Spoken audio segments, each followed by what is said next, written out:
Well, hello again, everyone. This is Bob Mannery, and you're listening to Tom and Mike, AM in the PM, only on A2D Radio. Tom and Mike, these guys are fucking awesome. But their side piece, Greg, that guy is a goddamn problem.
By the way, I would never listen to music like this outside of the studio. Tom. Mike. AM.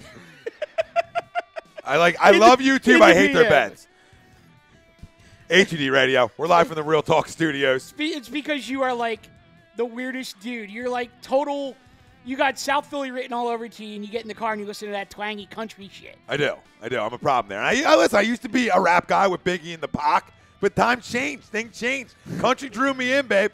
Country drew me in. We are live from the Real Talk Studios. Every Wednesday night, we are brought to you by our certified public accountant. Make them yours. Find them on the web, GibsonMayer.com. Tom Arnone, Michael Mataraki, Dan McGunkin, Robbie Pove on the ones and twos. The family out there joining us tonight. It's a lot get off your chest night here, and a lot of finger pointing is going to take place tonight. We have a ton to talk about. Markelle Fultz' progress. We'll discuss that later on in the show. World Series predictions. It is Game 2. The Dodgers are leading 2-1 right now in the 5th, but we'll still give her one little country. See, this isn't my country, though.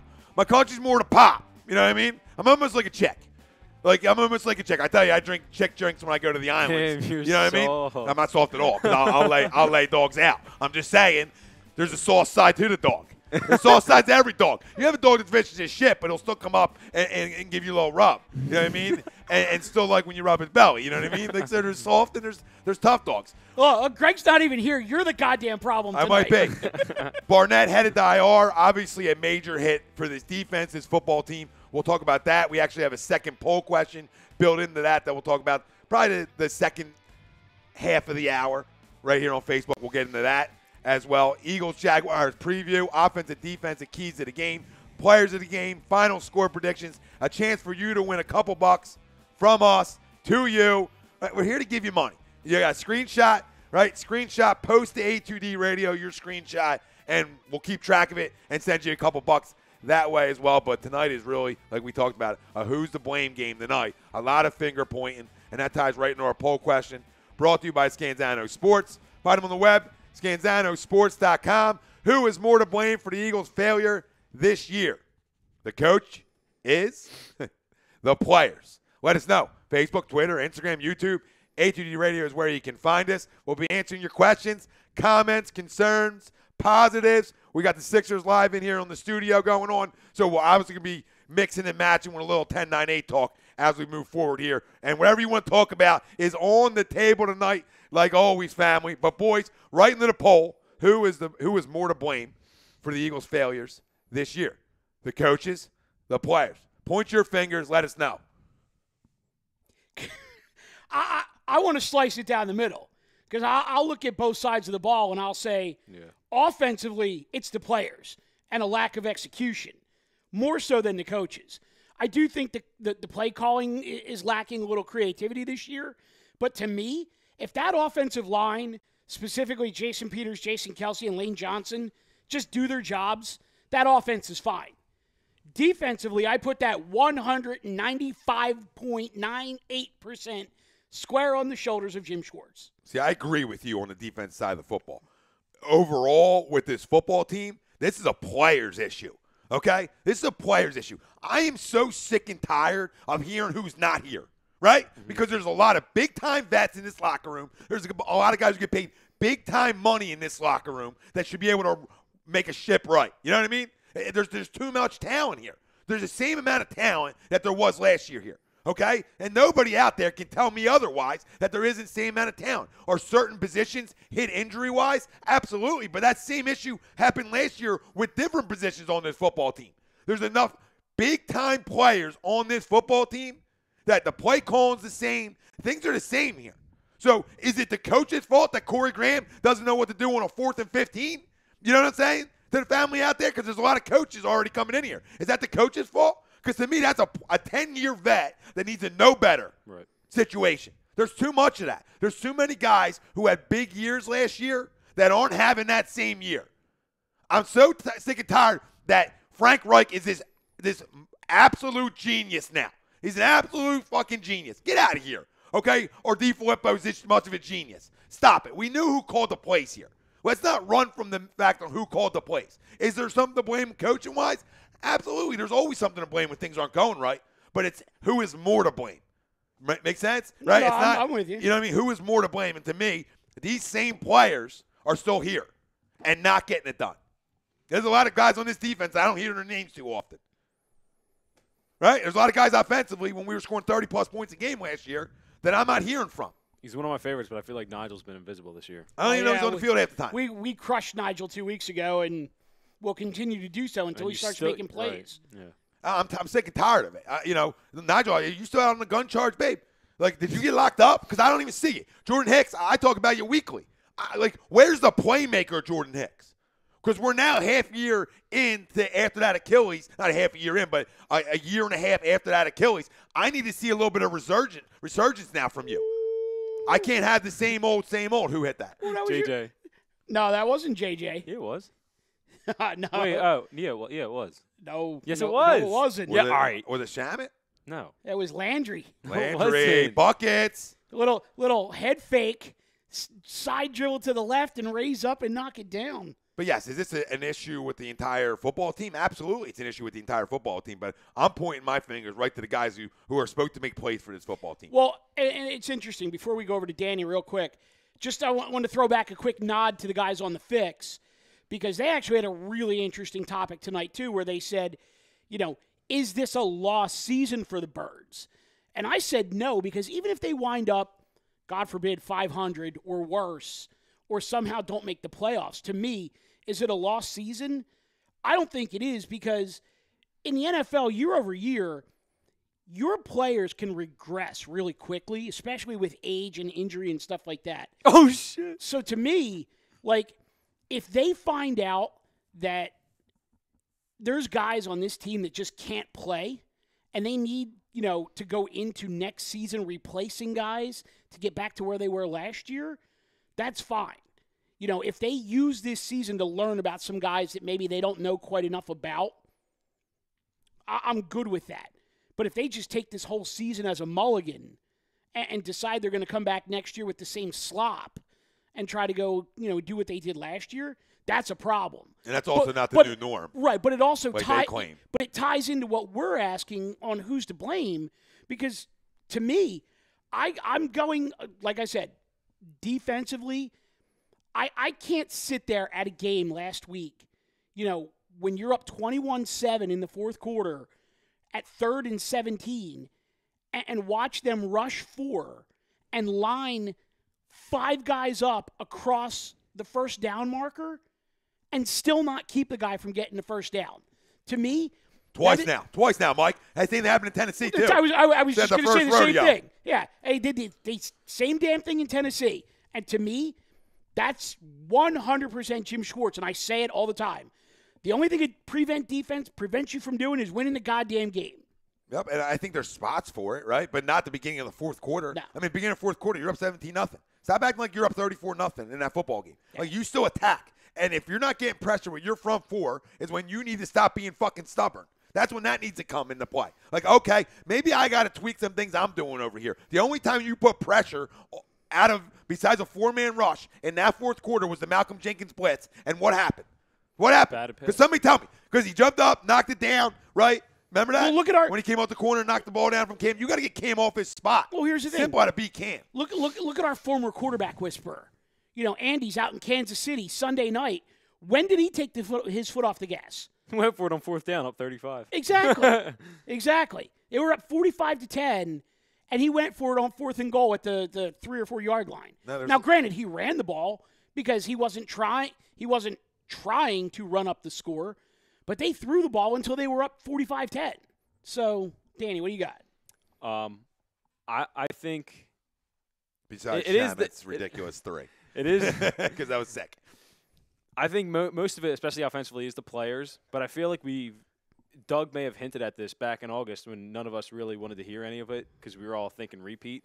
But how testy he was getting during camp with the media and stuff. I think maybe he knew then, like, the mindset of the team's not the same. And that very well could be the case. And that's where I'm going to point to my vets and my guys who've been playing football for a long goddamn time. And there's guys on this football team making $100 million contracts, right? You know what I'm saying? Mm-hmm. So there's the guys wearing the C's. Like, I want to look. They should be looking everybody in the eyes in that locker room. Every guy with a C on their goddamn chest. This is inexcusable because you can't come out and tell us it's the new norm and not expect us to be the dogs we are when this shit's happening. Because you blew 2 games that you had 17-point leads in. That's not okay. That's not a dominant defense. That's not a dominant defensive coordinator, right? Your front four has gotten 0 pressure on the quarterback consistently this season. 0 pressure. So at what point, Jim, are you going to decide that, hey, I got to mix it up, right? Especially with Cam Newton, who's the definition of a bad body language when things aren't going his way. So when I got a guy with bad body language like he gets, I want to nail that coffin down quick. You had him moping around. Right? You had him moping around for 3 quarters. 3 quarters. And you let him off. And then you start seeing this, right, boys? Then you start seeing, right? Yeah. He's kissing the freaking the pylons. Like, come on, Jimmy. So Jimmy, on the defense side of football, I got a lot to blame, but it's also the players defensively, okay? But I'm not in full Doug doesn't know how to coach mode now, all right, because of Frank Reich and John D. Flipper. Right. Relax. Doug's a great coach, but players need to play and make plays. And when guys are getting penalties on 52-yard runs that aren't needed penalties, that kills you offensively. So is that, okay, it's part of your discipline on Doug. I don't know. This team was hit with them same things last year where they were over penalized, but it wasn't in such big spots and big moments. Like, players hold. Like, a coach ain't out there. You can preach it all week. Do you think that he doesn't go through that locker room and talk about limiting penalties? Do you think that? Because if you fucking think that, jump. Just jump or go watch soccer. Because that's crazy to think that he doesn't go around preaching. But players got to buy in and be focused. So you want to talk about who I'm pointing the finger at? I told you this was still a book tour. I said this a couple weeks ago. This was book tour talk to me still. This wasn't guys ready to play football. Especially when every team's going to give you their best shot, right? Every team's coming headhunting for you.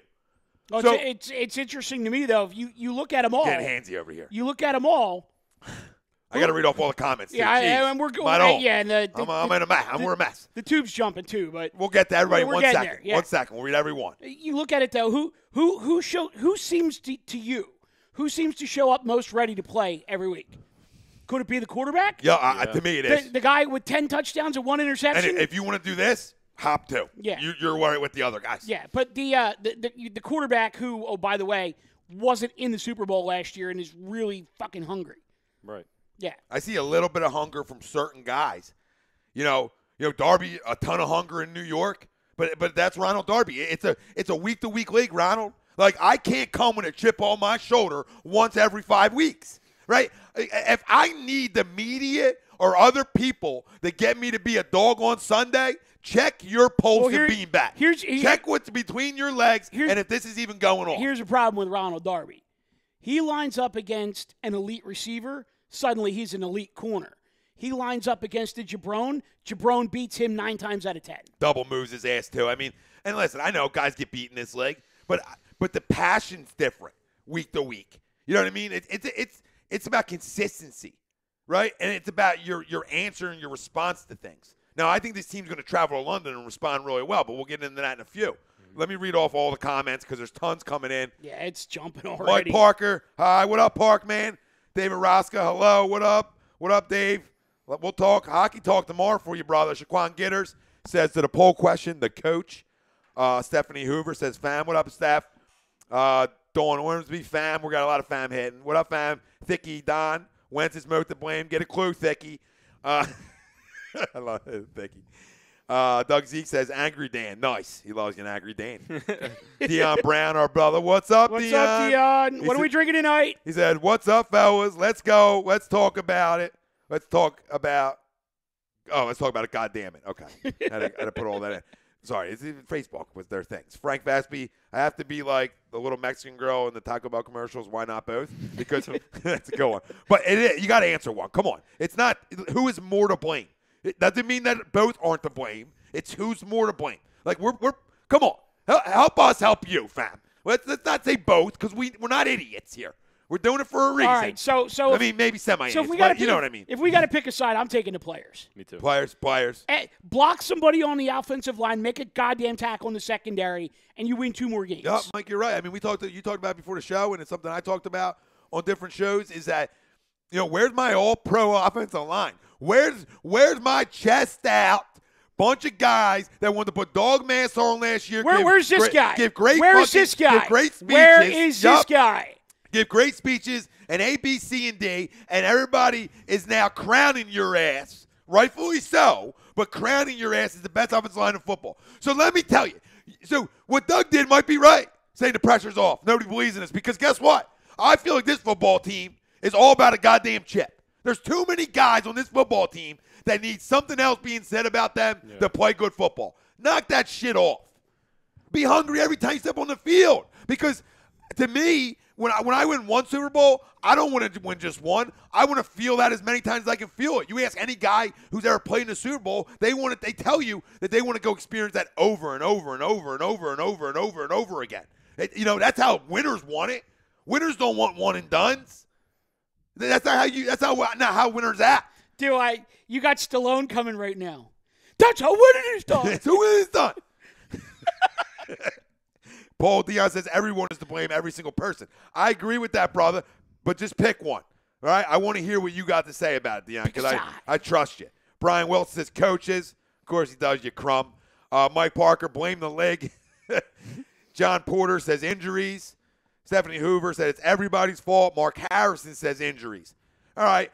Guess what, guys? John and Mark that said injuries, I don't disagree with you. I absolutely don't disagree with you. But I can't use that excuse this year when we overcame that excuse last year. If last year didn't happen, I buy into that. But we know the injury rate in the NFL is 100. But you have enough big-time players still here that this shouldn't be a 3-4 football team. Everything that happened with this team last year takes the injury excuse completely out of play.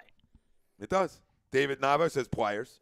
Dawn says players, coach, players, O-line, D-line, yeah, she went everywhere. She went everywhere too. Rob, Cowboys fan, says the coach's fault. Steve Shaw, my brother. What's up, Steve? He says, see the fans. He's a Dolphins fan. I appreciate the comment. He's a problem. He's an issue. White Sox haven't won a World Series championship at Chicago since 1906 in 113 years. David Roska just throwing random numbers out. Love it, Dave. Love it, brother. Is there another Rob Cow, or is that me? No, that was you. Oh, that was me? Just clarify. I even forgot that I wrote the coaches. And I think it's a little bit of both, actually. But it absolutely a little bit both. But coming from my perspective, you can't get much worse than the coaching we're getting. So maybe I'm quick to blame the coaches. Yeah, it's easy over there. A lot of hand clapping. I threw it out to you. I threw it out to you months ago. If he ever gets fired, if Jerry ever fires him, he will become an offensive coordinator in the NFL, and he will be a damn good one. Yeah, I agree. He's just not meant to be a head coach. I definitely agree. A little World Series update, too. We got the Red Sox up 4-2 over the Dodgers, top of the 6th. It's a wrap. Wrap it. Jake Frio, what's up, my brother?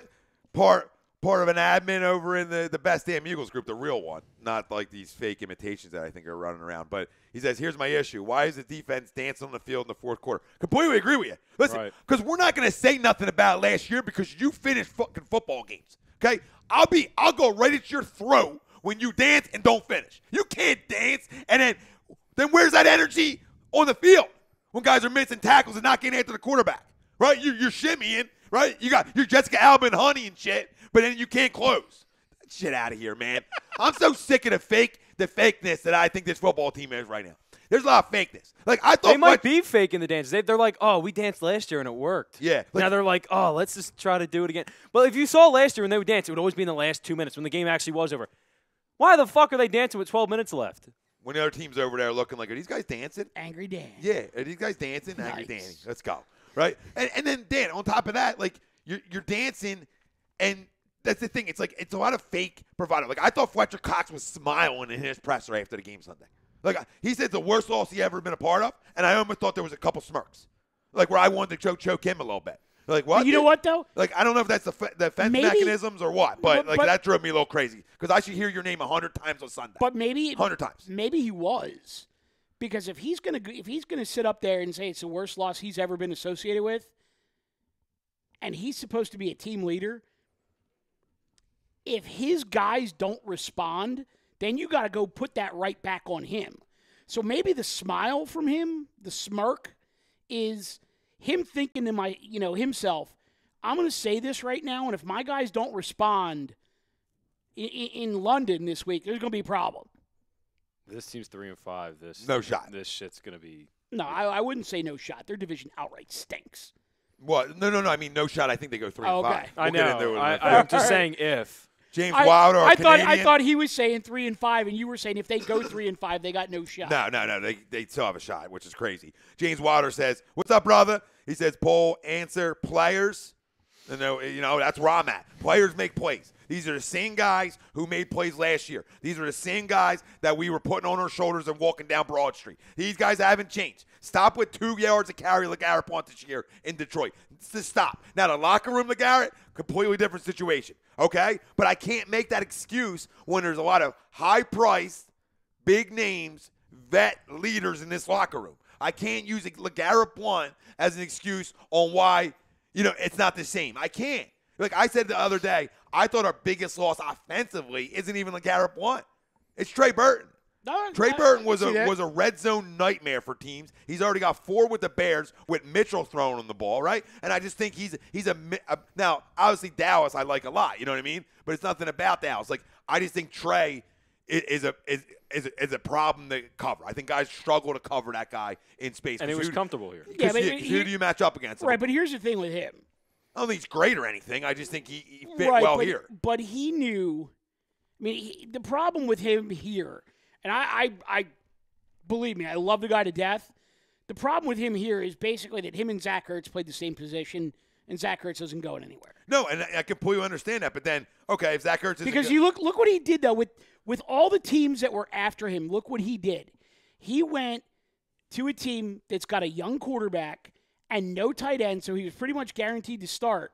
And the young quarterback, what does he do? He locks in on one guy, and if he's open, he hits him. Absolutely. Like, if he would have gone to a team with a more dynamic offense, I don't think he'd have those numbers. He's a nice player. Listen, but I don't think he's getting those numbers if he's playing with, like, Mahomes. No, listen, I just don't think at the end of the day, I mean, you weren't bringing him back because it was too much money. He was getting paid big-time money to go be a free agent, and he's not going to turn that deal down. So I'm just talking about strictly the loss as a playmaker offensively. I think that hurts us. He had a lot of big plays. Oh, he did. Chunk plays. We talk about what's missing this year, boys. We're missing chunk plays, right? So he's another guy, another option, another weapon. He's different than Dallas because he's faster. So who do you match up against him? A corner? Because he's going to be more physical than a corner. So then, okay, I'm going to go match a linebacker up. I don't want to do that.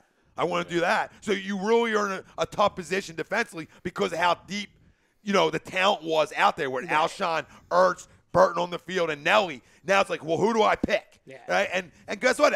None of that should be an excuse for the way this offense can't close, can't finish, right? Because that's an issue too.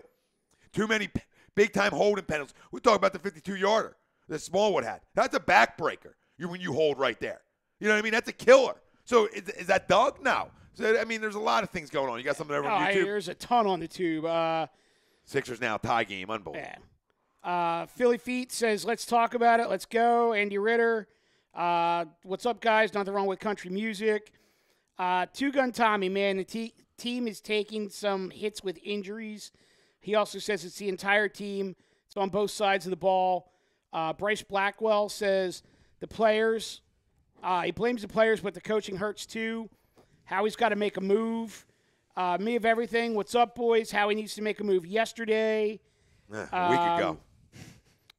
Two-Gun Tommy says, I feel that the players are worth it. They want first and second rounds, players that can make impact. But, you know what? Who's the guy drafting these players? Because, I mean, we crowned this dude in the draft. Where's the great Joe Douglas? That was the toast of the town. You know what I mean? Where are these guys? Where are them two? They just took a summer and a year off. Go ahead. Next one. Andy says, you blame everyone. They're a team. You win together. You fall together. That means everyone from the office all the way down to the low people on the totem pole. Okay. Yeah, I mean, if you're talking Super Bowl. Yeah, me of everything. I've seen a lot of bad losses through my years, but I got to say Sunday was one of the worst. I agree. So does Fletcher, and he'll smile telling you he agrees. I was there. I agree. I roast that dude sometimes, and I met him in public, and he's great. Who? Fletch. Yeah. But I roast because of money. I'm a money roaster. You know what I mean? Like when you're a $100 million guy, I roast because I want to hear you a million times a Sunday. Hector says, I hope we don't lose, but the way they're playing, I hate to say it. I think he's talking about Sunday. Don't do it, Hector. God damn it. Bryce Blackwell says Schwartz is too stubborn. Well, we know that. Two-Gun Tommy, you can't blame one side when it's a team. He also says, I'm going to be real, honest. Howie not going all in because this team is not making a big run. Interesting take. So you don't give him a chance to make a run? Okay.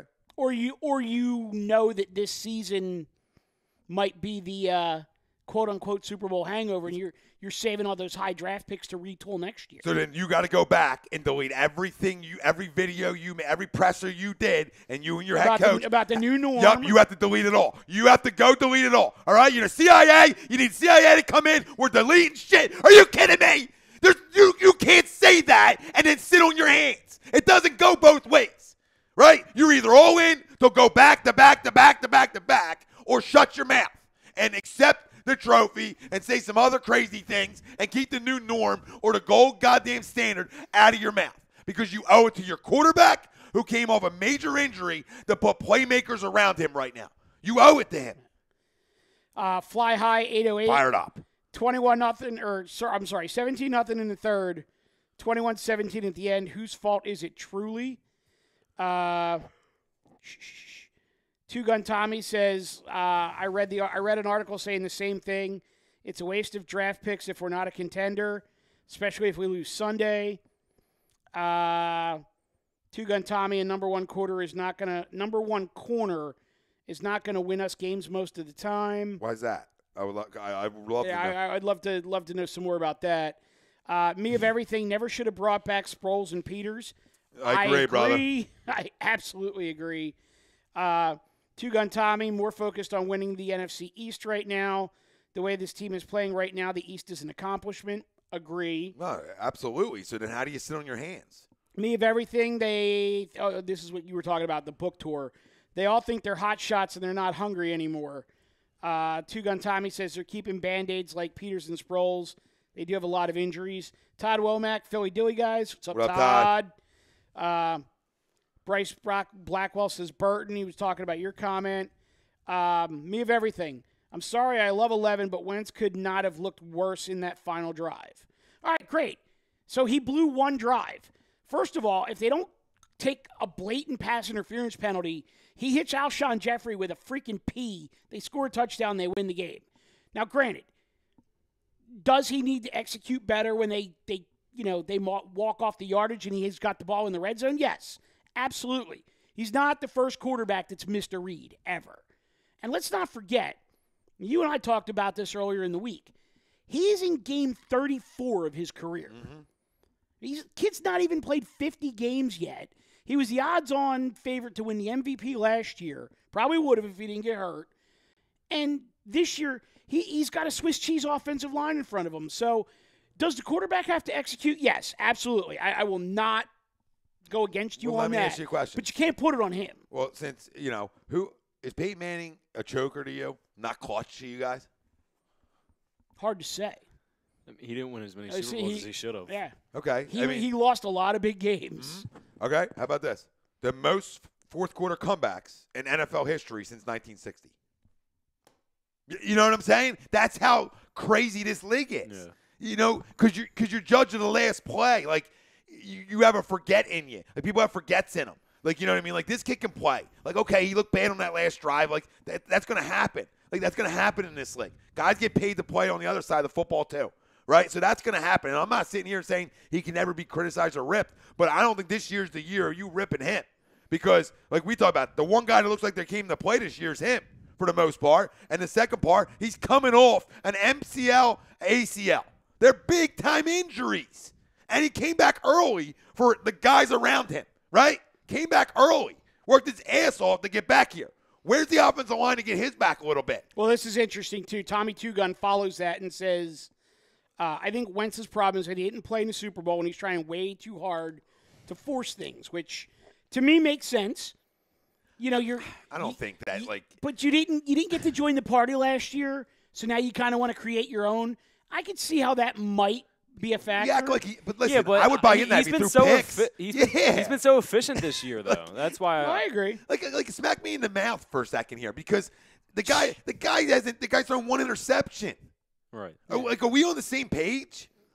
It's not like the guy's turned the football over a ton now, like he has in the pocket, but that's strip sacks and different things like that. You know what I mean? So, like if they protect for an extra second on Sunday on that fourth down, right, he's got Alshon for a first down and if not a touchdown, okay? If they give him one more second of protection. So, I'm not there yet on his total evaluation, right? And that's fine. Todd Womack. Just want to see a running game. Remember when the team talked to Doug about running the ball in the next game last year? So he's talking about last year when Doug basically didn't run the ball at all, and then they went out to L.A. against the Chargers and ran it down their throats. It's a great recall, Todd. Mm-hmm. He also says, which rumor you guys want to be true? Deshaun. Actually, I agree with you there, Danny. You need an explosive guy who can stretch the field. Because you see everything in the middle with Jeffrey and Ertz. Yeah. There's nothing – they can be even better if you have – it's almost like the Torrey Smith effect last year. Yeah. That's what Mike Wallace was supposed to be. But here's the thing. That was Mike Wallace was supposed to be. If you bring him in here, he's at best the third option. Is he going to be okay with that? Deshaun? Yeah. He's at best the third option in that passing game. And he's around the 2 or 3 in Tampa Bay. He hates his quarterback. So I don't think there's a lot of. But this is the point that I'm going for. Is that if he's the second option in Tampa, and he hates his quarterback, and he comes back here as the third option, is he going to be okay with his quarterback? Well, I think everybody becomes more okay when you're in a better situation. Jameis flat out stinks. I think him being back here would make him really happy because he still will take subtle like earlier in the year when he's like, this one meant a lot to me or whatever. Like he's still salty about it. So I think just being back here would make him happy. And then going back to last year, like, talking about how much we spread the ball around. Like, yeah, you can say which option it would be, but I mean, if he's open, Wentz is going to get him the ball. And you're on with Deshaun? I'm not off of it. You know what I mean? Like, I don't. To me, it's not the end all be all, but I'm all in on a guy who can stretch the field. And there's one thing we can say about him: we know he can stretch it and still stretch it at this point of his career. Right. Like if I have aspirations of winning this division, I can't sit pat or stand pat. I'm sorry, I can't stand pat right now. I'll tell you the one that I think the one that's most realistic that I think I like the best right now is Denver, Chris Harris and Devontae Booker, because that helps you on both sides of the ball.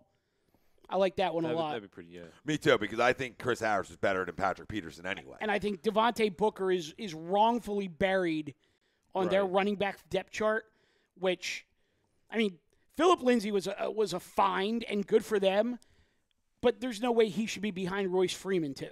Devontae Booker's a damn good running back in the right system, and I just think Denver's just not a good fit for him now. One of the things about the team telling Doug to run the ball more, I just think Doug doesn't have any confidence in these running backs. I don't think it's the running backs. I think it's the offensive line. That too, but I just think Corey's probably still not 100%, and Wendell Smallwood's never had a carry over 20 yards in his career. I don't think until he has a lot Sunday when he got called back. Well, that was a screen pass anyway, but yeah, I mean, was it a screen? Yeah. Either way, whatever, semantics. Your boy Scotty says Sunday was a joke. No excuses. We're never going to get over that game. We can get over it real quick if we win Sunday. You start to feel better about it. And of course, TTP Baldwin chimes in during what the middle up, of my Eagles, brother? During the middle of Eagles chat, as he always does with Sixers talk. Dari doing the most to shoot himself out of a slump. I hate Brooke Lopez, always has. Rocco sucks, but we all know that. Yep. Put Fultz in. Yep. After seeing teams leave Ben wide open at the top of the key, it's starting to make me cringe. Yep. But we're going to win this game. Yep, I bring up my brother. I can yup you all day. I'm right with you all day on everything. Me of everything. Did don't we just don't become best friends? Yeah. Yep. Yep. Me of everything. Don't get me wrong. I still think Wentz is amazing. I know you do, brother. Two-Gun Tommy. We're allowed to critique. You're allowed to critique. I agree. Wentz is playing better than his MVP year. He's carrying his team. TTP Baldwin says, no way in hell Wentz is playing better than last year, if that's what you're saying.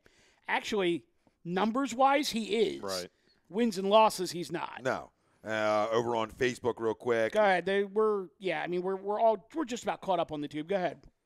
Mark Cadillo. Hold on. Ciro, my boy Ciro. What's up, Ciro? Savage Eagles fam over there. Like, fucking another great group out there. Trading the farm isn't the answer. Carson QBR is 109. Ertz is breaking records. Defense number 6 in points allowed.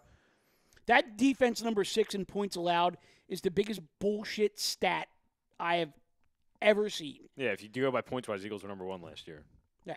So I was just saying, so he doesn't believe in, trading a bunch of shit right now. Mark Brogan says, when you lose – what up, Mark? He says, when you lose a 17-point lead and you look at the defense, I agree it's both, but there's definitely something missing this season. Our hungry dogs don't seem nearly as hungry this year. Yeah, the book tour. The old-fashioned book tour. God. Stephanie Hoover, my friend just saw Carson at Moe's in Denver getting a burrito. He's perfect.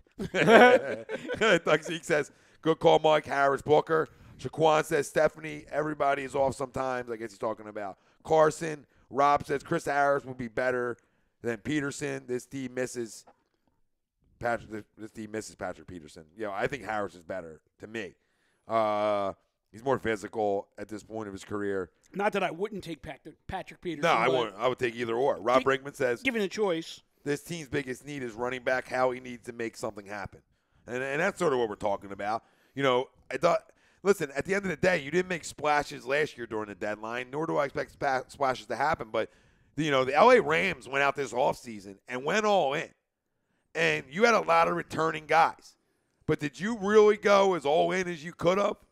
Was there other guys that you could have maybe brought back, like a Patrick Robinson? There's other spots of guys that you could have brought back for this football team. Could you have brought Vinny Carey back? Bo Allen? Could any of them guys? You know what I mean? I'm just throwing names out there defensively. But, just looking around. Now, I'm fine with defensive line because I thought the addition with Bennett was going to be huge, and it is. But nobody else can get to the quarterback now. He can, but nobody else can. So, there's just a lot of moving parts. But I think at this point, when you look at what your team is moving forward, you can't think that you're going to compete for the division and do anything in the playoffs going in with what you have right this second, unless guys miraculously get healthy and get back on the football field. You know what I mean? So, if Sproles came back, I wouldn't be in a big rush for a running back because I think them three could get it done together. As a whole, I think they could at least get through it and get it done. But right now, you need a running back. You need a corner or another guy in your secondary because you don't know when Sidney's coming back. And you need an explosive weapon offensively that can stretch the field. Yeah, real quick, I just want to address something from the YouTube chat. There's a couple people mentioned that there were people that missed practice today, and there's a few that missed practice due to personal reasons. And why are you missing a Wednesday practice for personal reasons? They're going to London. I'm just going to leave it there. They're going to London. I'm guessing probably a passport. If you're missing a Wednesday practice for personal reasons before you're going out of the country, it's because these jabrones probably don't have a goddamn passport. Yep, don't think it had because they're all on a goddamn book tour. Yep. Yeah. Jeremy Smith says exactly what we were just talking about. What do you feel about Michael Bennett? Michael Bennett's play, showing that he looks like he's starting to fire up, and we were talking about that. He's the only guy on the defensive line that's getting to the quarterback. Like I said, I'll say it a million goddamn times till it sinks in everybody's head out there. Fletcher Cox's name should get called 100 times a game. 100 times a game. And I'm putting the number really high because that's a $100 million guy. We talked about it throughout the postseason that we need to hear his name a lot. Well, I'm going to jump on that boat, too, because people say that, well, that's not a defensive tackle. Defensive tackles don't get their name called 100 times a game. Oh, yeah? Did you watch what Aaron Donald did last week? 4 sacks. Tell me that a defensive tackle's name doesn't get called 100 times a game. No, it does. And, your job as the two interior defensive linemen, right, is to collapse the quarterback, right? Collapse the inside pressure. Inside pressure kills quarterbacks because they can't step up in the pocket. And especially when you have a wide 9 like Jim Schwartz likes to run, right? Right, it's this wide 9. You need your interior guys hold on. Can to get in the just quarterback. Stop one time? Stop with the fucking sound effects. You can watch the game, but grown folks are talking football here. Jesus Christ, you're killing me, Danny. Killing me. Semi-grown folks. I'm just totally ripping on you two. Semi-grown folks. Could care less. Oh, in and out. Dario. Dario no legs. Where the hell are we at? So. Oh yeah, so you need your interior lineman to get pressure when you're running a wide 9, even more so than a regular base front 4. Right? Well, you need it. Bryce Blackwell just says Cox is balling though. I disagree. When was he balling? Rob Brinkman said the same thing. Earlier on in the year, you're talking about the first 2 or 3 weeks. Okay, where's he been recently? I'll wait. Yeah, I don't know where you guys are getting this at. Is this free pass Wednesday? Is that what it's called? A new hashtag? I don't know what this is. If you guys want to go out, other people want to go out and talk about Carson ABC. Well, I can look at the highest price player on this football team. Am I allowed to do that? Am I allowed when you're not playing up to your level to say something? I told you he's the guy I met. I know I don't know him that well, but I met him. He's a good dude. But I'm allowed to say I need you. I'm allowed to say that. Yeah. I'm not taking a shot. We want to win football games. He needs to get after the quarterback. Me of everything said it's a shame about Barnett. Thought he was improving every game, and I agree with that completely. Two Gun Tommy says, I know you're. Every time you say the name, I know, guys. I'm just frustrated. I'm tired of pointing fingers. It's a frustrating season. Tommy. Point away. This is the purpose of this show, and it's agree to disagree radio. So we can not see eye to eye, but still see eye to eye in a way. You know what I mean? But point all you want because you should be frustrated. You shouldn't be happy, and we shouldn't be talking about last year anymore. Right? This is Philly. We lived in it. It was enjoyable. Obviously, we can't have nice things, but this is Philly. This is what we're going to be like. Because guess what? We gave them all the kisses on the cheek. All season. We literally were on our hands and knees with a mouthful. All right? We were, and it's fine. I had double mouthfuls. Fletch in one mouth. Yeah. Hold on. Fletch in one, Carson in the other. Todd Womack, I'm very disappointed in Graham and Long. And I like this. Yep. Because now he's naming guys. Yep. Very Chris Long. Very disappointed in Graham and Long. Graham wanted a new contract, and he's playing like shit. Long is showing us we should have paid Curry. So long. Daddy looks better on TV. Yeah. Daddy looks healthier on TV. I'm about to give Howie a run. TTP Ballin, how are his stats better? In 5 games, he has 10 touchdowns. Last year, he had 33 touchdowns in 13 games. That's 2 TDs per game this year versus 2.5 last year. Okay, look at his yards per game. Number crunch. His completion percentage, the quarterback rating, the yards per attempt, and the yards per completion. You can't base everything on touchdowns, especially when the team as a whole isn't scoring. Wait, hold on, Rob. He said, when have I ever given a free pass? Oh, I'm not saying you. He said, Colin Cox said, I'm just saying in general. I don't want it to be free pass Wednesday. He said, Colin Cox at a carpet is just silly as Colin Wentz out. Hold on. Wentz is playing, Cox isn't. Hold on. Wentz had one bad drive essentially Sunday, and we all were like this with it, right? Everybody coming out, they got they're screenshotting picks, right? A wide open Wendell Small, right? Everybody's got screenshots rolling out, right? Monday morning, everybody's look at it wide open. Everybody's Monday morning quarterbacking, right? On one drive. It'd be it'd be great if the quarterback could see him if he didn't have people in his face. I called out Wentz. Okay, he didn't finish the drive. That happens, but when you go on a milk carton for 3 games, that's not okay. And I'm rolling the carpet out, and I might roll his ass up in it and throw it into Delaware because I need to hear you consistently. When you're my highest priced player and my best overall player defensively, and you want to be the best defensive tackle in football, right? You need to act like it. You need to act like it. And it goes for everyone else up front on that defense. It's just not him. But he gets the party started when he's a problem. And you all know it. So when he's a problem, we get after it defensively. Tell me I'm wrong, and please at me. Because he was dominant in the postseason last year. Flat out dominant. Wait, now, what the hell happened over here, by the way? I don't know. That's weird. But what I will tell you is this not having Jernigan and not to hurt him, absolutely it hurts him a little bit. Yeah, especially Jernigan. Okay, I'm not going to take anything away from that. But stars in this league, shit don't matter what's around them. Stars in any sport, it doesn't matter what you put around them because they're going to do what they do, right? F teams. It's Shit. It's like Saban saying he wants the media to focus on what they did wrong. It's Saban talk. Hashtag Saban talk. Zeke says, Cox all day, Tommy wants it. I do. Two-gun Tommy, I got an argument for Ertz as the best tight end. Well, right now, statistically, he is the best tight end in football, and it's not even close. 5th in the entire Everybody's NFL loving it. Everybody loves the a lot in the mouth. Cox needs the rest, too much play. I agree with that, Zeker. I agree with that, brother. I really do. Oh, yeah, Deion Brown, there he is. What up, my brother? Our linebackers have to be present every fucking game. Hicks is a very good player. So is Bradham. I can't see the rest of his comment, but he's right with what we were talking about earlier. Bradham's still carrying the gun around and getting in trouble in Miami or Tampa, where the hell he was. And Jordan, like, where are you at? You're a playmaker. Now you're a good enough amount of time away from that injury that we need you to play better. I need to see more plays like the opening of the Giants game, getting deflections, being all over the football field. And this goes for this entire defense. I wasn't just pointing out Fletcher Cox, but when you start your points, you start with the high-priced guys, right? That's how this league works. That's how every league works, right? Every fan base goes right to the high-priced guys and say, what have you been doing? Let me check a little something with you. I know I watch it. I didn't feel like I saw you out there. Oh, yeah, it said nothing. Okay, cool. So somebody tell me how he's played well. Because I'm not a stat junk, right? Like, I'm not a stat junk no more. Like, the stat junk days are over. Hold on. I'm right here. TTV Ballin, I am with you. That Cox in the mouth stuff has to stop. No, it doesn't. Yes, it does. Oh, my God. Now, here's the thing, though.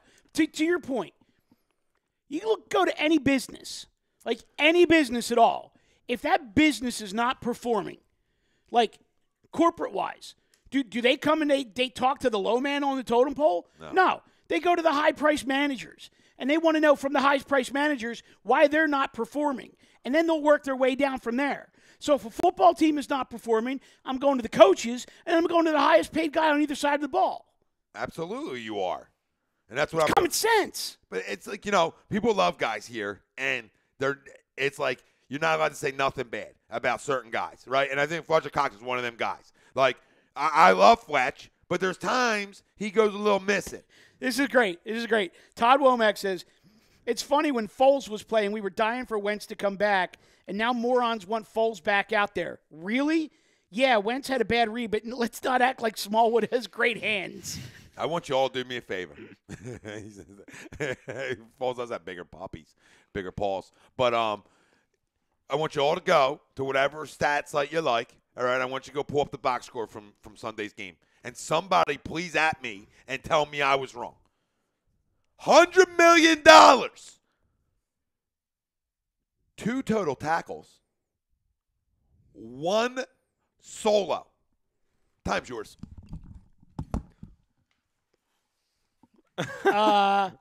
No sacks, no tackles for loss. Time fucking yours.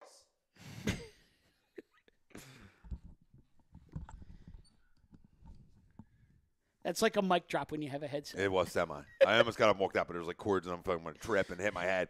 And it'd be like, that's what you deserve for ripping Fletcher. What the fuck are you That's talking what you about? deserve for ripping Fletcher. Should I go back to the week before? Is that what I should do? Okay, we'll go back to the week before. They won that game. So to prove my point, right, if he did have a good game, we play defensively how Fletcher Cox plays. So let me go back to week 6, because I think you're all missing my point here. I think you're all missing that we need him to blow things up weekly. This isn't an everyday sport here. This is once a week for 4 hours. You just leave it all out. Okay. 6 total tackles in the win, okay? 3 solos, 1 for a loss and 1 sack, okay? In a win. He showed up. In a win. He showed up. Okay, let's go to week 5.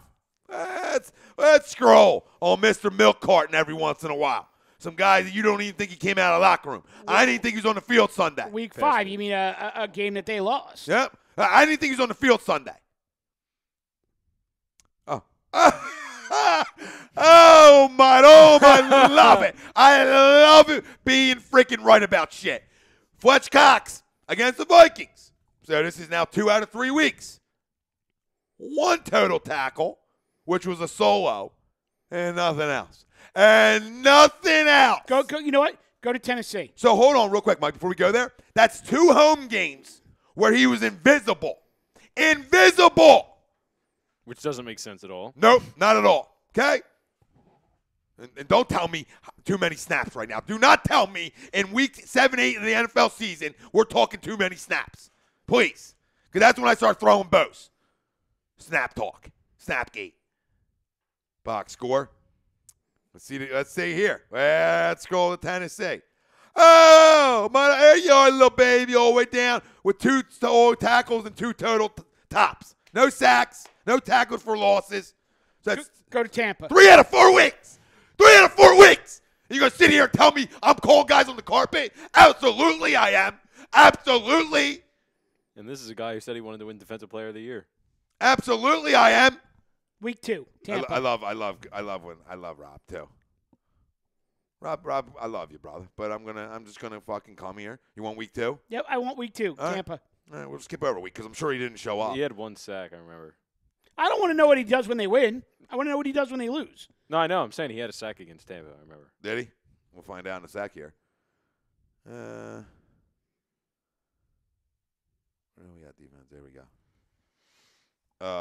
He had 5 tackles. All right, so he's not 4 wasn't horrible and a against sack. Tampa. All right. Week 2, you better still be bringing it. Yeah, I mean, so you see the point I'm trying to make? That's inconsistency. That's not dominant to me. That's not a dominant player in this league to me. That's a take-off week-to-week guy. That's what it is. That's too much money for you not to be laying dudes out weekly. Or for your name not to be in the box score. If you don't have, listen, babe, if you don't have 5 or 6 tackles a Sunday, just stay in the locker room. Stay in the goddamn locker room then. Deion Brown says Cox name gets mentioned every game, but his counterparts aren't getting it there. He's doing something okay, right? But what about the other teammates? I'm calling everybody out. I'm just starting with him. Deion. That's all. That's where the starting point of my $100 million freaking jabron who can't get after the quarterback. I'm sorry, I gotta do it. Me of Everything says Cox is definitely suffering from erectile dysfunction this year. Yeah. And F Deem says, like LeBron's mom's mouth when Delonte West is around. Cox's mom. Cox. Fabulous. Oh, Now we know why. Now we know when. I'm done. Now we know why LeBron went west. We just had a Delonte West reference on this show. That's a fabulous comment. I am done. You win. Deems, you win. Oh, my God. Slick Ponta says number 21 Ronald Darby gets toasted. Gets toasted, roasted, broiled, baked, and burnt in a major way every single game. How do we fix that? Todd Womack. You do some press coverage. Yeah, most disappointing thing this season is we've now allowed 2 wins in our yard. That was the number one thing we prided ourselves in. No one will come into our house and put their feet on the couch. Yep, you're right. Yup. You're absolutely 100% spot on. It's one thing losing that game in Tennessee the way you did. It's another thing coming home and losing 2 games the way you did.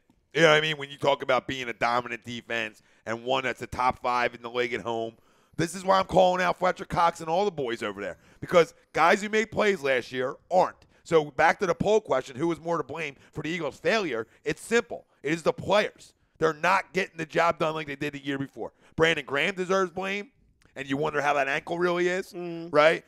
Derek Barnett, who's on IR, deserves blame before he went on IR. I mean, 2.5 sacks, that's not enough over a 7-game stretch. That's not enough. You know, Michael Bennett's even the only guy that's been consistent up front. You know, Nada out, Jernigan obviously out. So, I mean, there's blame to go around. Chris Long hasn't got it done. That's why I forget his name every time we talk about the D-line. He's looked real old. Yep. Real old. I'm still waiting for Rob or somebody else out there to please tell me with gummy bears in my mouth, not Cox, gummy bears, on how it's not an issue. That's all. I want the rebuttal on how him not playing well, or I want to hear the excuses and rebuttal to how that's okay. Please, somebody tell me how it's okay. Because we just get free passes at him. It's Fletcher. He'll be okay. It's flat. Don't do that. You tell me he was after the don't. It's our guy. Chris 8835. It's a player issue to me. It's been a combination of poor execution, bad offensive line play, no running game, biting on double moves again, missed tackles, and not forcing turnovers on defense. Yep, that's it. In a nutshell. Done. Sorry. Okay. It is it. It's it. But, you know, it's a lot different this year. You know, it's guys who, like we talked about, guys who made plays last year just aren't getting it done. We had like a little double poll question tied into tonight.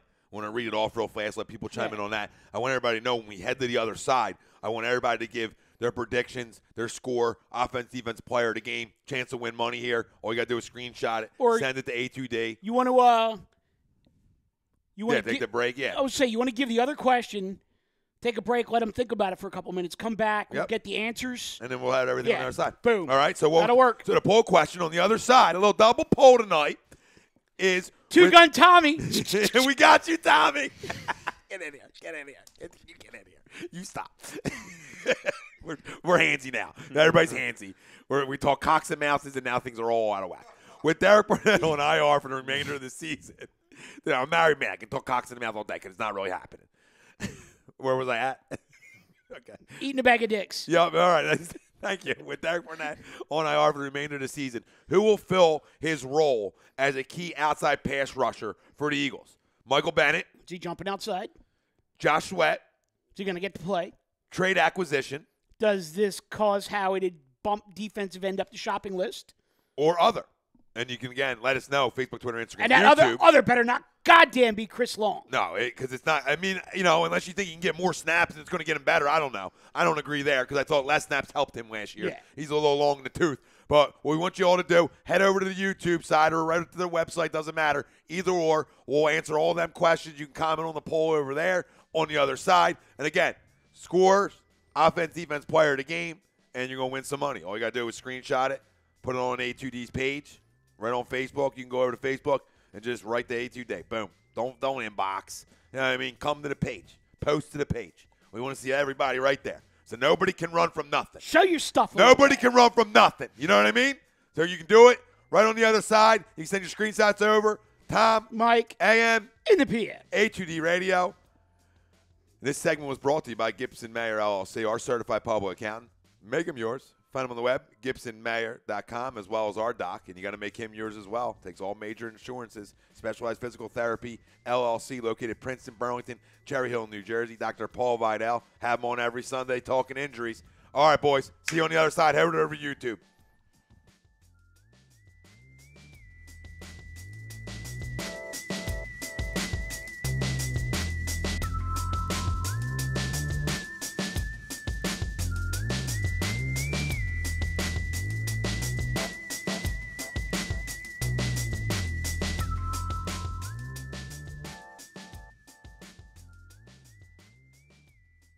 Hi, folks. Bob Mannery here. You're listening to A2D Radio, real sports talk radio for the fans, by the fans, no agenda. These guys are the best in the business. Hashtag it. No notes.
Hi, folks. Bob Mannery here. You're listening to A2D Radio, real sports talk radio for the fans, by the fans, no agenda.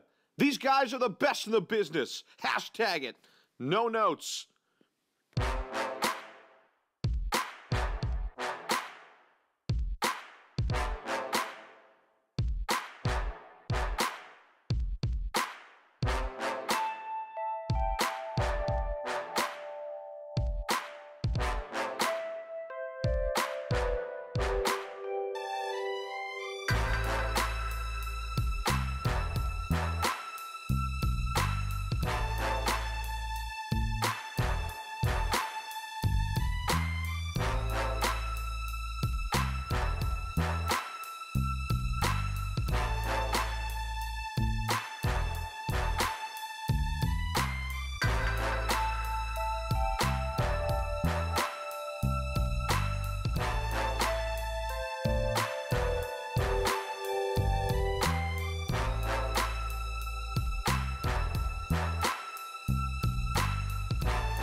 Tom and Mike, AM in the PM, is brought to you by Gibson Mayer, LLC, certified public accountants. Gibson Mayer, located in Yardley, PA, is a leading accounting and business consulting firm with a proven track record of handling critical issues with expertise across many different industries, including construction, distribution, hospitality, manufacturing, real estate, service trades, merchandising, professional services, and professional athletes. Give them a call at 215-369-3300. That's 215-369-3300. Your initial consultation is always free, and if you tell them that Mike from Tom and Mike AM in the PM sent you, you'll receive 15% off all income tax services completed by February 15th. That's Gibson Mayer, LLC, certified public accountants. 215-369-3300. Or visit them on the web at www.gibsonmayer.com. That's www.gibsonmayer.com.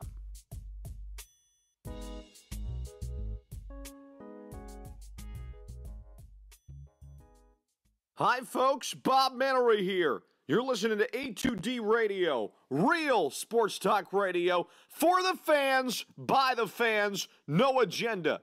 These guys are the best in the business. Hashtag it. No notes. Hi, folks. Bob Mannery.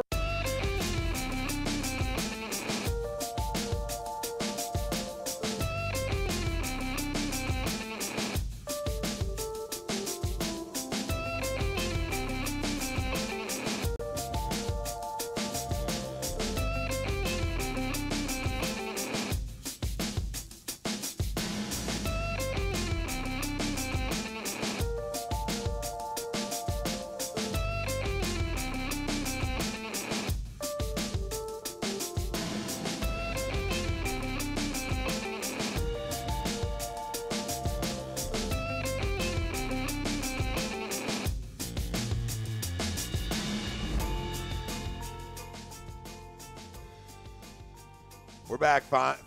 Jesus Christ. We're back, fam. Tom, Me, AM, in the PM. A2D Radio, live from the Real Talk Studios. Every Wednesday night, we're brought to you by our certified public accountant. Make 'em yours. Find them on the web, GibsonMayer.com. Rocco just went down. Oh, stayed out. Winning. Tom Arnone, Michael Matarecki, Dan McGuckin, Robbie Pope on the ones and twos. The big dog, Greg, will be back with us next week. Really a little dog, but he'll be back with us next week in Chicago for work. Fam out there joining us, you can answer the first poll question if you haven't already. Who is more to blame for the Eagles' failures this year? Players, coaches. So let us know. A little double poll question we hit you with before we came to break. With Derek Barnett on IR for the remainder of the season, who will fill his role as a key outside pass rusher for the Eagles? Bennett, Josh Sweat, a trade acquisition, or you got something else? Let us know. Right over on the tube, you can let us know. Mike Parker already chiming in with a score prediction, and you want to put offense, defensive player of the game in there, family. Screenshot it. Go to A2D's page on Facebook, and all you got to do is post to the page. That's it. That's all you got to do. Post to the page. Keeps right in track. That's all you got to do. So, boys, what's the option as another outside guy? Who do you think it is? Do you think it goes outside the organization? Do you think they can get it done with what they have here? What are your thoughts? For me, I think first shot, next man up, is going to be Josh Sweat. Right. I think they're going to keep Michael Bennett in rotation where he is right now, a little inside, a little outside. I think Sweat is going to get a big chunk of those snaps that Derek Barnett had before the injury. Also, wouldn't surprise me to see if they could maybe engineer a smaller deal, if you will, and see if they can't try to bring back Steven Means. It's a guy who knows their system pretty much inside and out. Guy who thought he had done everything he could to make the team out of camp and, was going to be the fifth defensive end again, so he pretty much requested to be either traded or released. Wouldn't surprise me to see them try to go out and reacquire him, but to me, first man up, Josh Sweat, and we'll see how it goes.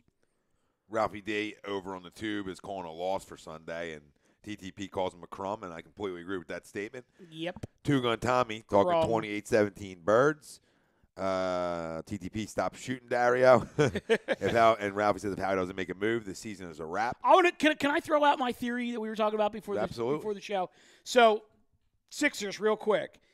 I actually said before the show that if they can't get Dario to stop playing overseas during the summer, because clearly he's got no legs underneath his jump shot because he's tired. If he can't stop playing overseas during the summer, when his NBA contract runs out, he's not coming back. He's just going to stay over there and play during the summer because he's a superstar over there. Everyone loves him. And clearly, NBA basketball and NBA money is not enough motivation for him to stop playing during the summer. Right. So, because he's doing nothing but hurting this team right now. Yeah, I know. That's how he started last year. I think it'll come to a point of time where he stops doing both. He better. But I feel like he feels like he owes it to them to continue playing for the national team, and there's a lot of expectation that goes into that for him when you're talking about the commitment level it takes to do both. He did it last year, started the same way, found his legs about 25 games in, and really didn't look back, and I thought had a really good year. Yeah. So, we were looking for a quick. I thought he was up and down. I thought he was great for stretches. And come playoff time, he was there. But, we talk about him being untradeable and, like, the most unsung, best player nobody talks about. Yeah, best player nobody talks about, unsung, underrated, whatever. He's not doing it for me right now. And I'm convinced it's because he doesn't take time off to let his body recover. No, absolutely. And I think what we expected was, a big jump from him too. When we talk about, the key players going into this year and the guys we need to make jumps, Joel, Ben, Markelle, Dario, you know what I mean? They're all the same names that we toss out here. So when you get off to a slow start like he has, it's even more not only concerned, but, looking around like, well, what do we got to stop doing? The other thing I got issue with is I'm seeing a lot on social media tonight is all these crumbs that were complaining last night that T.J. McConnell was playing too much are now those same crumbs that are bitching and moaning that he hasn't played yet tonight. You can't win. Pick a goddamn side. You can't win with this city sometimes. And TTP says if we're going to lose, I want to go out with my number one pick on the floor. I agree, brother. Absolutely. They seem to play well when he's in there, and for whatever reason, he doesn't sniff the court in the second half enough. I don't know why we're minute restriction. I understand that you don't trust it yet, Brett, completely, but there has to be a point where, you have to see what you have too. So we'll talk about that in a few. But to the poll, who plays the outside? I think it's more of a Bennett thing. I think Bennett gets put outside a little bit more, back to his natural position, which I think he'll be fine and good at, and I think it could actually help us and benefit us because he has been a guy that's been able to get to the quarterback. So maybe on the outside, it helps our pass rush a little bit. I am really hoping this is the wake-up call for Brandon Graham because he's another one that's been non-existent this year. No, that's a good call, Dan. And that's a real good call. And he's the one that was begging Howie for a contract. Like, thank God we did not pay him because how many sacks does he have this year? I think one. Right, like 1.5 tops. He might have 2. I mean, he had a half a sack Sunday, but nobody got after the quarterback Sunday enough. And Cam's the guy when you can get him off his spot and make him throw from his back leg stuff, and you're gonna have a lot of success and you're gonna create turnovers. And why I call the players to the floor and the carpet tonight, especially this defense, is because them turnovers are missing. That we have not created enough turnovers. You look like you're reading off a teleprompter. Do I? It would never happen a day in my life. I'm double dipping. Literally staring at the screen, and the mouth is still moving. Pro's pro. Pro's pro. Pro's pro here. Just the Sixers. Oh, my God, get that out. Wow. That's a big block on Dario. Jesus. But, yeah, I just think we haven't got enough turnovers, obviously, on the defense side of the football. And a lot of them were, put our offense in great field position or scored. And there's none of that this year. There's none of that. Balls aren't bouncing our way, essentially. And this defense needs to create turnovers. And any good team in the NFL, if you want to be a good one, you win. Your turnover differential is in the pluses. It's not even or in the negatives. It's big time plus. I think the one thing that the Eagles need to do a lot of during their bye week is they need to self-scout, and they need to watch their film from the first 8 games this year and then go back and look at some of their film from last year, especially games where they put up a lot of points. Because to me, the 2 biggest failures on the offensive side of the ball right now are obviously, number 1, not running the ball well enough. Number 2, they haven't found ways to get Nelly the ball in space. And last year was a huge year for him. It was a year where, you were running him out of the slot. You rebuilt his confidence. He wasn't dropping anything. When you got him the ball in space, there was run after the catch. And, this year, he's been playing a lot outside because of the injuries, and I get that. But now you're at a point where, Alshon is back. So you could take anybody else on that roster. Jordan Matthews, Shelton Gibson, Mac Hollins when he comes back, whoever, anybody. Freaking Kamar Aiken or whatever other jabron that they, flavor of the week that they had in there. DeAndre Carter, whoever you want, line them up on the other side. And even if you want to say, you know what, we'll give you the sideline on that side of the field, just get Nelly back into the slot and get him the ball in space where he's going to be able to help you move the sticks. No, I completely agree with you, And, he's another guy I look at and it's like, man, you had a big year last year. You made a lot of big plays that you aren't making this year. The ball off the face mask in Tennessee. Alshon with a big drop against the Vikings. That's why I look at the players because the plays have been there. The plays have been there. The play calls have been there. You look at the third down play call out of Doug. People want to bitch him about running. Well, he had Smallwood open. Yeah. And the fourth down, he had Jeffrey wide open. But he needed another second for that line to hold up, and they didn't. Julius Peppers beat up Lane Johnson and was able to get a hand up in Carson where he had to bring it back down. And when he tried to get it out again, he got a piece of it. Who's that to blame, Doug? That seems to be a reoccurring theme this year, too, is people beating up Lane Johnson. Mm-hmm. That didn't happen last year. Nope. It was really like, oh, man, the year before when he got suspended, how good could we have been? That's how everybody talked about. Oh, Lane's back. He's dominant. He's the best right tackle in football. Doesn't look like it to me. Why we're calling everybody out. But listen, score prediction, offense, defense, player of the game. Let us know. Chance to win some dollars. Boys, what do you got? Because this is a weird one. 17-13 Eagles. Offensive player of the game, Corey Clement. Defensive player of the game, I'm going to put the pressure on him. I'm going to make him show up this week. It's Nigel. Against a team from Florida in a quote-unquote semi-national game because it's the only game that's going to be on at 9:30 on Sunday morning. Yeah, Nigel. I'm going to put it on him. 24-14 Eagles. I'm going to go Wentz. He's going to be pissed off. He looked very angry after that game. I've never seen him that mad. And then supposedly bounced his helmet off of a door on the way in. Yeah. Which, for him to do something like that, he's pissed. He's pretty pissed, yep. Yeah. So. And then defensive player of the game, it has to be Brandon Graham. Good names.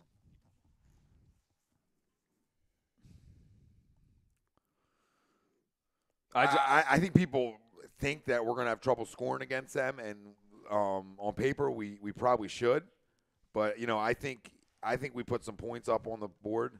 I think we have a complete football game Sunday. I don't know why I have that feeling, but I'm gonna go 28-10. I don't know how they score. I just question that because nobody ever puts together a complete football game in London. No, but this is when we would. You know what I mean? when you don't expect it. When you don't expect it, and I don't. It's weird because I don't necessarily expect it, but it's just I just have a feeling that they're going to come to play. And then we talk about, like Dan was talking about Carson being pissed off, and hopefully some other guys are pissed off after a loss and have a bad taste in their mouth, and we can get that taste out. Offensive player of the game, I'll stick with 11 on that side of the football, and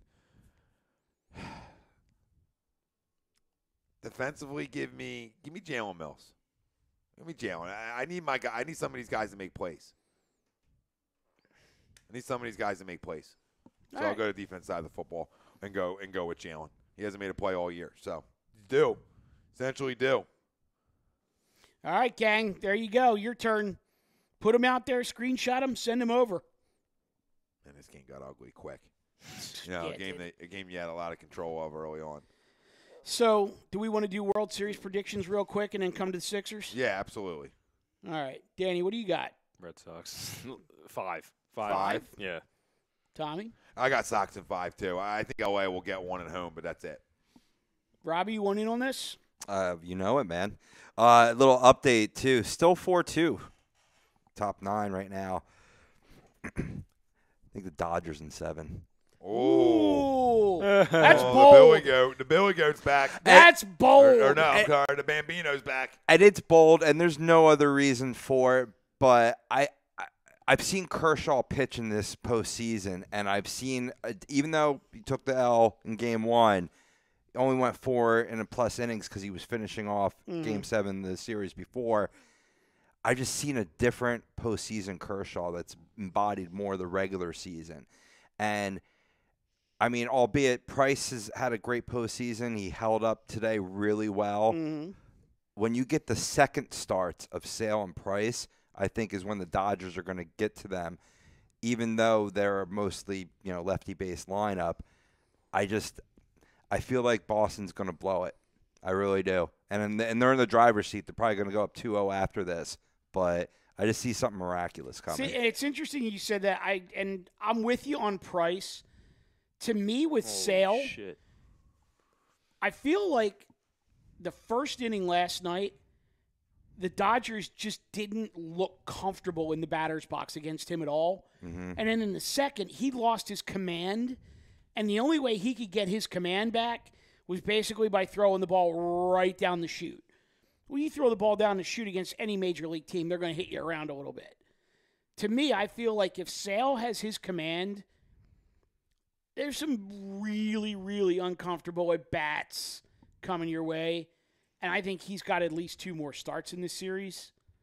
I got Boston at 6. Yeah, and Dave Roberts is an issue to me. He really is. I mean, the move last night, strictly off analytics, when a guy, probably throwing some of his best stuff that he's thrown, this whole season. He strikes out 2 guys in a big spot like that, and then you want to go for the matchup and that bullshit, and it comes back to bite you in the ass. And it couldn't happen to a better guy, honestly, because there's zero fuel with Dave Roberts. Offensively, can they compete with the Red Sox? Yeah, a little bit. I mean, the Boston's just way too good for everybody. That's the problem because their bullpen's better than you. Everything's better than you. They'll out-hit you. They'll out-pitch you. And if this thing comes back, even if this thing came back to Fenway 2-2, which I think there's zero shot. Well, not zero, but there's a slim shot of that happening. Even if it comes back 2-2, I just think they're too tough at home, 1. And when, like Mike said, you have to face Sale twice, if it goes 7. And the fact that you could, any starter is up to throw for them out of the pen in every game, and they've done it well. So I don't see that changing. They've done it well all postseason, where different starters have thrown out of the pen and they've been dominant. I just think they keep riding that. It looks like that just went final as well. This was another thing I didn't say. Yes, it did. Is that once you get the Red Sox into the National League Park, what do you do with J.D. Martinez? See, we were talking about that on Sunday, and what I do, and I know they were, it's easier said than done, but I don't move Mookie Betts anywhere. That's one of the best outfielders in baseball. Like I'm not taking him out of my lineup. So what I would do is I would hope that maybe JD can play. That's huge. That JD can play a little first base. Yeah, that's what I would hope, that he can at least catch a ball. I know it's a harder position, easier said than done. And, if that's what they want to do. But, I'm not going to hurt. We always talk about this with Jim Schwartz, right? Like, I'm not going to hurt one position to try that's going to try to make another one better. That's just going to hurt both. You know what I mean? Mm-hmm. So it's the same situation. Like, I'm going to move Mookie Betts, my Gold Glove right fielder, to second base. You know what I mean? I'm going the other way on this. To move JD in the outfield? Because here's the thing. JD Martinez, natural outfielder. Mookie Betts came up as a second baseman. I understand that. So if it's short term to keep both bats in the lineup, I wouldn't do it long term. like for a season, like if they had an injury at second base and they're like, oh, we'll just move Mookie there. No, that's freaking stupid. You go get yourself another second baseman, which is what they did. They went out and got Ian Kinsler. Short series like this, you need to keep his bat in the lineup. Well, his bat never comes out of the lineup. I just or Martinez's bat. Yeah, no, neither come out. You know, to me, I just think like, okay, if I can move, I have one of the best defensive outfields, if not the best defensive outfield in all baseball, right?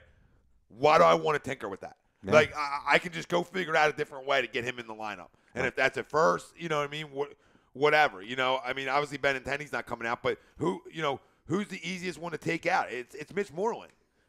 That's a first baseman, right? I mean, it's Mitch Moreland. That's the easiest decision in the world to me. Is like, I know it's hard to play first base. Well, go get some. Go take. You know what I mean? You get some off days. But here's the other option too is you very easily could slide Mookie over to center and sit Jackie Bradley Jr. down and then bring him in the game, late game defense. Good. Bradley goes to center, Mookie goes to right. You sit JD down, and you're not really messing with the infield defense a whole lot. Yeah. I think the infield's tricky to me. That's why I don't like. I think the great thing about Boston's situation, and Robbie, it's a great question, but I think they have enough bodies and enough flexibility, especially given that Mookie could play second base if he had to, that I think they're going to be okay. I don't think this is like a, going back a few years, I don't think it's like a Paul Molitor situation where, guy basically hadn't played the infield in years, and then all of a sudden they're asking him to play second, asking him to play third, whatever. Mm-hmm. But it's a great question. Here's what you do. You put him in mid-outfielder like softball rules. That's where you go, and his problem solved. But if they find a way to get it done and keep those bats in there, then no, I think I would change my pick to Sox and 6. But that's a big reason why I went out on that limb, is that I think they have trouble where somebody's going to be sitting. It's going to compromise that. Now, it's a very deep offensive lineup, but I think that little edge, and it's a 2-3-2 series. So you got 3 straight games in L.A., right? If they can sweep and take all 3 or what have you, then I'm going to stand by with Dodgers in 7. So but you think that that's the thing, like the best team in baseball, you think, like consider it a 3-game series, right? Right. For a second, like you think that like, 3 games in L.A., right? Whatever time of year that the Dodgers are sweeping the Red Sox. Like 2 out of 3, Dodgers are a good team. Right. 2 out of 3 possibility. 3 is pretty hard. 3 is pretty hard. Against the 109 win team. Like if it's I don't know if a Cinderella got in and went up 2-0, then it's like, oh, you know what I mean? Like up 2-0 on a bigger boy. I'm gonna play the long shot and it happens. I'm gonna play the long shot. Say Red Sox. I like your fucking style. I like where your head's at. But see, here's the thing though. I fucking hate the Dodgers. But I like where your head's at. With a 2-game lead though, you can play with that. Because for me, I go in there for game 3, and I'm putting Mookie at second base. And if they win, I run the same lineup back out there in game 4. If they lose, then you go back to your Mookie to the outfield, Kinsler at second base. That's fair, because you have a game to play with. Yeah, you got a game out there to play with to kind of see if you can pull it off. To see if it works, and if it doesn't, then you go back to what you're comfortable with. Yeah. I don't disagree with that. Like I'm with you. Like I didn't want to mess with the infield too much, and the only position I thought I could mess with is maybe first, because it doesn't really change like your middle infielder's communication and all that kind of stuff. I just don't know that JD has ever actually played a day there. He hasn't, but to me, it's like, well, you're a big league ball player. Can you catch a ball? You're a big boy. It's not like you're like it's not like you're a little dude. Now grounders to you, okay, different story. But like whatever. I don't know. But I will say this, though. It's interesting that Alex Cora actually played Mookie at second base a few times in August and September, thinking ahead to, I may need to use him in the infield. Oh, did he? I didn't even know he did that. Yeah, in the World Series. Fucking thinking ahead, crump. Imagine that. I like Cora, though, a lot. I like him a lot more than Dave Roberts. Guys who actually think ahead. Yep. As opposed to using the computer. Yep. And I tell you, that's what Dave cost him a game last night. He did. Not that they were going to win that game anyway, but you keep it a 1-run game, your momentum shifts, man. They got a leadoff double. Benintendi leadoff double. You keep it that way. How much momentum is that bringing you guys? So I don't know. I think they dropped the ball there last night, big time. But to a little Markelle, a little Sixers. Yeah, absolutely. Fam, we're watching the Sixers, so. That's why we haven't been pulling out too many comments right now. Plus, I don't want to look at my phone because I don't want to hear you guys tell me what happened. What's happening? But Markelle, I know you wanted to touch on I can't. Just the progress. Yeah, but I report. can't deal with the people four games into the season already calling the kid a bust. I can't either. And it's still a ball game here. You're down 11. You know, it's the NBA. You can make a big run here and have a big fourth, but not looking good on back-to-back. But, Mike, I agree with you. You know, Wilson said it on Sunday, I think it was this Sunday, where he's like, 20 games, and then I can start having a conversation about, like I don't think he's going to be good. Or what, you know what I mean? I don't think that's the end-all, be-all, obviously. To me, I need a full year. I was going to say, I give him the full year. But, but to say this, he didn't want to talk about him until 20 games. You know what I mean? He's like, I don't even want to bring him up until 20 games in. Because then I have at least a little bit of a sample. And you know what? I would be completely on board with that, except for the fact that it's just outside of people who actually know what they're talking about. Like, there's just way too much talk already of him not being good enough. Him not being good enough. Right. No, I agree. And each time, I know where Danny sits with Markelle. And Brett's playing him tonight, obviously, in the third. And, he hustled back on D on one play. I saw the hustle looks a little bit better tonight. The 1-2 looks a little bit better. Now, it might not be showing up in the box score, but just some hustle things. He looked at a little bit more energy, a little bit more bounce to his step. But, again, yeah, I'm right with you guys. I need more time. I need more sample size. Like we talk about Carson, so early in terms of calling him like a choke artist and all this crazy shit. Same with Markelle. He needs – remember, he's still a rookie essentially. He played in fucking 10 basketball games last year. That's nothing. But what I was talking about the other day, where's Markelle? I want the Markelle back before he got hurt. That's the Markelle I want. Yeah. Because the Markelle in Summer League was blocking shots, hustling, had energy, sort of like I'm looking at him tonight, where he's got a little spring to his step. And last night, he was doing that. He blocked someone last night. He was moving. Last night, this is my big issue why I was pissed off at Brett. Say we want like the thing out of timeouts, like whatever. But Markelle was moving different last night. Like he started tucking the ball, getting to the like that's what I wanted to see from him. I made a post about it in one of the Sixers groups. I was saying how I feel like there's so much emphasis on his jump shot where he's not just playing his game. Like let the jump shot come naturally. Get to the rim. Just attack the rim. Who cares? Do what you did in college the whole time. Last night he was moving. He was moving different. He was efficient. He was having his most efficient game of his career. And then Brett doesn't play him for the last 13 minutes of the game, which I don't agree with because no other player on the Sixers except for T.J. McConnell played the last 13 minutes of the game. And you saw in overtime when he was getting gassed by Ish Smith. No, I know. And I know why he does it. He does it because he's thinking defensively and this, that, and the third. But, it's not old school basketball. You got to score basketball. It's that and ball security. He's worried about defense. He's worried about turnovers. Yep. And I get it.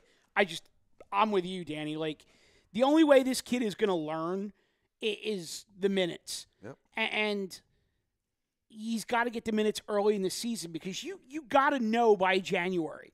And it's the same thing you and I have talked about the last 2 years, is that you could take, unless you totally and completely shit the bed, you could basically take from game one through New Year's and use it as an extension of your preseason. Mm-hmm. As long as you don't play yourself out of the playoffs, you could do whatever the hell you want with that first 2 months of the season.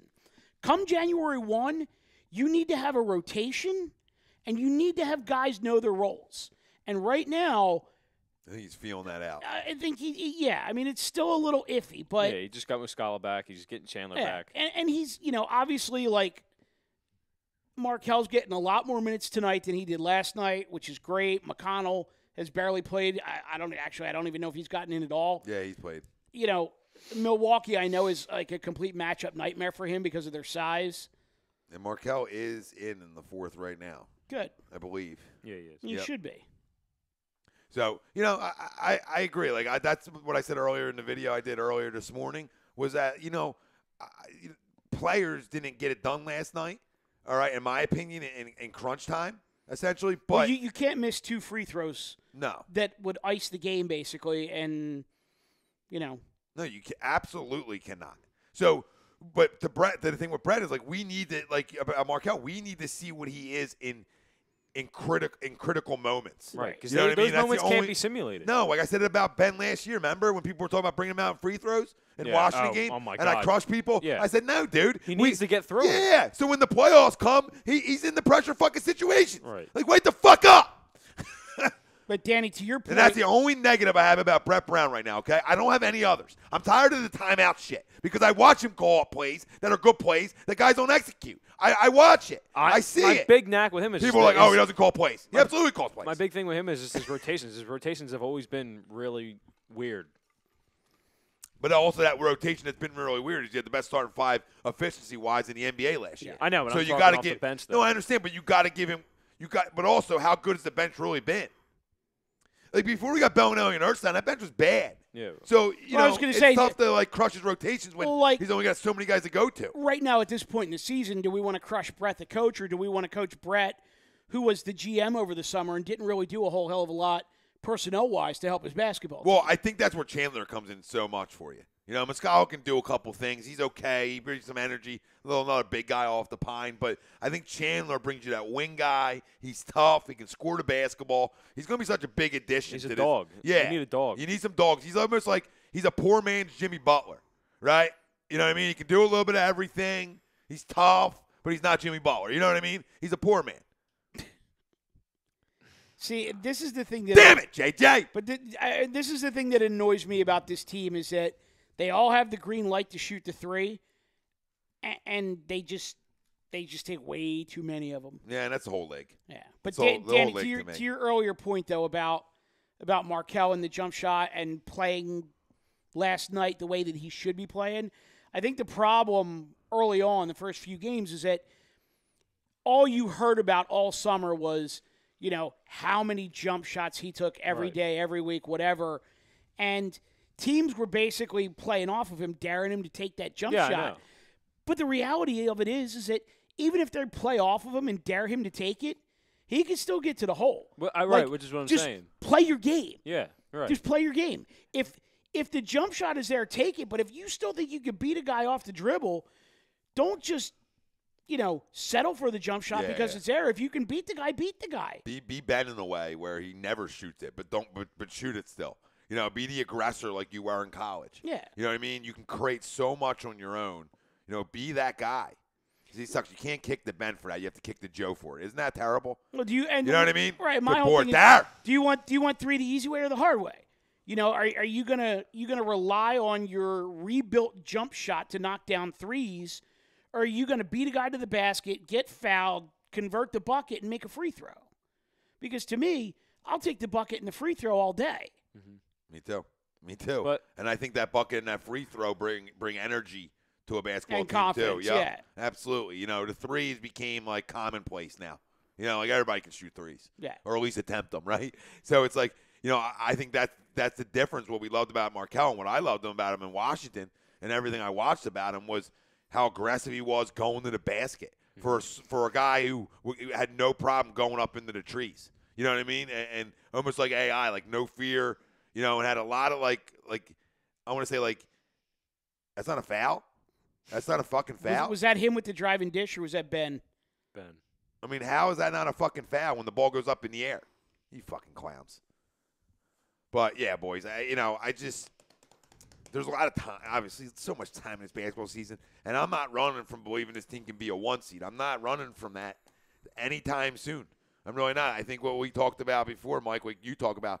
After so New Year's ugly. is when you got everything figured out, and just like you did last year, we made a huge fucking run. I think, and my opinion is that this fan base, There we go, Markelle. was so bent on the result of that Boston series last year that they didn't let it die over the summer. Yeah. And then the season started, and literally, we're 4.5 games in, and everybody's treating every game like it's playoff game 6. game. Right. Like it's game 6 or 7. And It's people like, relax People a don't little remember, bit. Yeah, people don't remember we started. What were we? Were we 23 and 25 or something last yeah, year? we were. And then we went on the ridiculous run. Teams don't figure their shit out till Christmas. This is why I said before the year, Markelle's going to start the year slow. Give it till Christmas, January, and then you're going to start seeing some 20-point games on the regular. Yeah, and that's what we need for this basketball team. We need that offense. Like we talk about Wilson Chandler's offense. We need Markelle to score. But the only way he can score is playing over 20 minutes a game. I got to figure out a way for him to be on the court like he is tonight for 30-plus minutes. And that's one of the things I have with Brett Brown. Okay, you lose this game, fine. You lose. Yeah. You're going to lose games. It's a tough back-to-back. You lost a game you should have won last night, which tells me everything I need to know because you're probably going to lose this one because you play an OT, short bench essentially. I So knew they were going to be gassed. Yeah. But Ben Simmons doesn't play, and Markelle plays the least amount of minutes he's played all year. How does that make any sense? And Landry Shamit's playing 24 minutes when Markelle played 21. Yeah, Like, that just doesn't. I think it's him just feet wetting them. I really do. I think it's like it's baby steps. Like now you're seeing them in the fourth. You know what I'm saying? Mm-hmm. Like I think it's just baby steps. And the Landry Shamet question's an easy one though. Shooting, yeah, I know. But well, shooting, and the guy is what, 3 years older than Markelle? He's moving. yeah, he played all 4 years. of college. Let's call it what it is for a minute here. Regardless of the skill level, Markelle's 20 years old. Mm-hmm. He's a pop. There's some maturity that needs to happen, and there's a little bit of fragility of the mind, so to speak. So I'm okay with them kind of treating him with kid gloves a little bit, only if you keep moving him forward. If you want to move him forward with a pat on the butt instead of a push, that's fine, but he's got to keep moving forward. Yeah, and I think he slowly is, but you're saying play in some let's play in some meaningful minutes. Yeah. Like tonight, I granted you're down 10, but 10 with 8 minutes to go is meaningful minutes because you know how the NBA is, a game of runs. You go on a little 10-0 run, we got a basketball game. A little 6-0 run, you got a basketball game. So I'm waiting for that run tonight, and hopefully they got some gas left in the tank. But I'm nowhere near the point of I'm done with him. You know what I mean? He's not going to be this, he's going to be that, or vice versa. You know what I mean? Like there's nobody that can out there that can say he's going to be great. And just like you can't say he's going to be a bust. Right. Like it's right in the middle to me right now, and it can go either way. I'm leaning more towards the side. I think he's going to be a really good basketball player. That's the side I like to lean to. Is he going to be a superstar? I don't know if he's going to be a superstar. Right? It's hard to get 3. Yeah. But I think he's going to be a damn good one. Well, I think he brings that he can score the basketball. The interesting comparison that I heard today, and I hope it doesn't happen, is he going to be the next Evan Turner, where he's going to have to go somewhere else and start over before he really finds some level of success? And I certainly hope that doesn't happen. No, because Evan couldn't shoot enough. Markelle can shoot the ball. I mean, Evan had to create everything in the lane. He didn't have that quick first step like Markelle has. The ability to be elusive. He didn't have any of that. Evan was a 3-year college player. Like he just didn't have any of the explosiveness. Even when he jumped and dunked, it was like man, he barely made it. And nothing was no chart jumped out at you with him. He was just to me, he seemed like just a hard worker. And that's why he got where he was. But all right, fam. Take it home, Daddy. Sweep saying spelling bee, so good. Best player in the East. Sorry, bro. Giannis. All right, fam. Thanks for joining us, chiming in like you fucking do every night here on A2D. Yeah, lots of good comments. And I had a talk with 2 other gentlemen that I've known for a minute here, and I'm not gonna go into any more details, but we could be having another show hit the platform here in the next month or 2. Nice. And that'd be an every Friday nighter, which would solidify every day of the week we got something coming to you live. That's what we're fucking doing. All right, our content's great. Check out our shit on our social platforms if you haven't, because there's shit that you're missing if you're just on the tube, babe. There's shit you're missing if you're just on the tube. But for our tube family, you guys are the fucking best. All you. We love have everything. Deemsy, TTP, Ralphie, you fucking suck. And well, there's tons of guys. I love you all out there. Another edition of Tom, Mike, AM, in the PM. A2D Radio. I'd like to thank Gibson Mayer, our certified public accountant. Make him yours. Find him on the web, GibsonMayer.com, as well as our doc. Make him yours as well. Specialized Physical Therapy, LLC, Burlington, Cherry Hill, Princeton locations, accept all major insurances. For Tom Arnone, Michael Mataraki, Danny McGuckin, Greg Moakovic, Rob Povia, and all you out there. The man on the other side of the glass. Fletcher Cox better show the fuck up on Sunday. Bright and early. Bright and early. We're out. Lazy booking. Hockey happy hour tomorrow night. Boom. Peace, fam.